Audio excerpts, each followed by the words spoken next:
तपाईँ प्रेम सम्बन्धमा हुनुहुन्छ वा वैवाहिक सम्बन्धमा हुनुहुन्छ भने यो भिडियो खास तपाईँको लागि हो। आफ्नो पार्टनरलाई बुझ्ने मास्टर फर्मुला। यदि तपाईँको पार्टनरको जन्म कुनै पनि महिनाको 4, 13, 22 वा 31 गते भएको छ भने यो भिडियो अन्त्यसम्म हेर्नुहोस्। उहाँको स्वभाव बुझेर तपाईँले आफ्नो सम्बन्धलाई अझ सहज र सुमधुर बनाउन सक्नुहुन्छ। अङ्क ज्योतिष अनुसार 4, 13, 22 वा 31 गते जन्मिने व्यक्तिहरूमा राहुको प्रभाव बढी हुन्छ। त्यसैले उहाँ स्वभावैले अलि फरक र युनिक सोच राख्ने व्यक्ति हुनुहुन्छ। संसारले जे गर्छ त्यही गर्नुभन्दा पनि उहाँलाई आफ्नै छुट्टै बाटो बनाउन मनपर्छ। उहाँ निकै मेहनती र व्यावहारिक हुनुहुन्छ।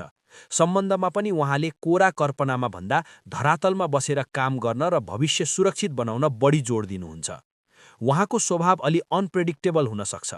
कहिलेकाहीँ उहाँको कुरा अलि कडा वा विद्रोही जस्तो सुनिए पनि मनमा भने कुनै खोट हुँदैन। उहाँको मेहनत र समयलाई बुझिदिनु भयो भने उहाँले तपाईँलाई निकै सम्मान गर्नुहुन्छ। तपाईँको पार्टनरको स्वभाव पनि यस्तै छ भने कमेन्टमा यस लेख्नुहोला। एउटा सानो सल्लाह र सही निर्णयले तपाईँको जीवनको दिशा बदल्न सक्छ। ज्योतिष तथा वास्तु सम्बन्धित सम्पूर्ण जानकारी र परामर्शका लागि सम्झनुहोस् मेरो चिना ज्योतिष तथा वास्तु सेवा।